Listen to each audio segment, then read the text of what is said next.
सभी को जय मसीह की प्रभु यीशु मसीह के नाम में आप सभी का स्वागत करते हैं हमारे YouTube चैनल ख्रिस्टवानी चर्च में। और आज का विषय है, क्या कोई ऐसी प्रतिज्ञा है जिसे परमेश्वर पूरी नहीं करता है।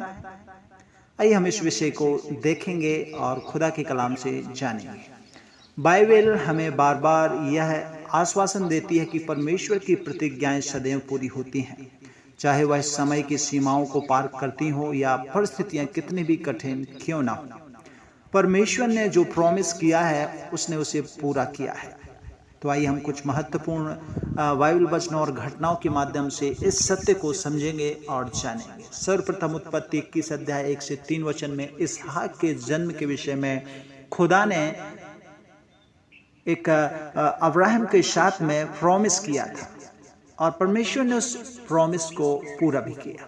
परमेश्वर ने अब्राहम से वादा किया कि उसकी पत्नी सारा एक पुत्र को जन्म देगी, भले ही वह वृद्ध अवस्था में थी। उत्पत्ति 21:1-3 में लिखा है कि सारा ने एक पुत्र को जन्म दिया और उसका नाम इसहाक रखा। यह घटना हमें सिखाती है कि परमेश्वर के वादे समय के साथ भी अडिग, स्थिर, मजबूत रहते हैं और वह अपनी प्रतिज्ञाओं को पूरा करने में कभी विफल नहीं होता।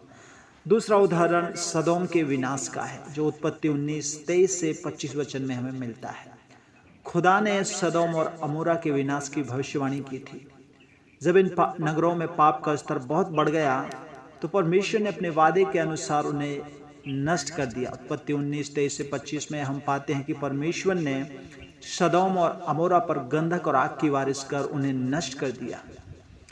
ये जो घटना है हमें सिखाती है कि खुदा अपने न्यायपूर्ण वादों को भी पूरी रीति से कंप्लीट करता है या पूरा करता है। तीसरा प्रॉमिस, इजरायलियों का मिस्र से छुड़ाना, जो निर्गमन की किताब 3 अध्याय 7 वचन और 12 अध्याय उसका 40 और 41 वचन में आपको मिल जाएगा। परमेश्वर ने मूसा के माध्यम से इजरायलियों को मिस्र की गुलामी से छुड़ाने का प्रॉमिस किया था। जो निर्गमन 3 अध्याय वचन 7 में परमेश्वर कहता है कि मैंने मिस्र में रहने वाले लोगों को दुख भरी हालत को देखा है। और वही निर्गमन 12, 40, 41 में हमें पढ़ने को मिलता है कि 430 साल बाद परमेश्वर ने अपने वादे के अनुसार इजरायलियों को मिस्र से बाहर निकाला। यह घटना दर्शाती है कि परमेश्वर कभी अपनी प्रतिज्ञाओं को भूलता नहीं है जैसे मनुष्य भूल जाते हैं, लेकिन परमेश्वर सही समय पर उन्हें पूरा करता है। चौथी बात जो है एलियाह के भोजन का प्रबंध, जो कि पहला राजा की किताब 17 अध्याय 4 और 6 वचन में हमें पढ़ने को मिलता है। परमेश्वर ने अपने नबी एलियाह को संकट के समय में भोजन का प्रबंध करने का एक प्रॉमिस किया था, जो कि पहला राजा में पाया जाता है। और वहाँ पर 17 के 4 और 6 वचन में लिखा हुआ है कि कैसे कौओं ने एलियाह के लिए रोटी और मांस लाया। यह घटना मेरे प्रिय भाइयों बहनों हमें सिखाती है कि जब हम परमेश्वर पर बिलीव रखते हैं, विश्वास करते हैं, उस पर आशा रखते हैं, तो वह हमारी हर एक ज़रूरतों को पूरा करता है। पांचवी बात हम देखेंगे जो पाई जाती है नए नियम की किताब में, यीशु का कुमारी से जन्म के विषय, जिसकी भविष्यवाणी पुराने नियम में पहले ही हो चुकी थी। यशायाह 7:14 और मत्ती 1:21 में यह बात पाई जाती है। परमेश्वर ने भविष्यवाणी की थी कि एक कुमारी गर्भवती होगी और एक पुत्र को जन्म देगी जिसका नाम इम्मानुएल होगा। और यह भविष्यवाणी जो है मत्ती 1:21 में पूरी होती है कि जब मरियम ने यीशु को जन्म दिया। यह घटना दर्शाती है कि परमेश्वर की भविष्यवाणियां अचूक हैं और वह अपनी प्रतिज्ञाओं को निश्चित रूप से पूरा करता है। और हम देखेंगे छठवीं, वो है विश्राम। मत्ती 11:28 में लिखा है कि यीशु कहता है कि हे सब परिश्रम करने वाले, बोझ से दबे लोगों, मेरे पास आओ, मैं तुम्हें विश्राम दूंगा।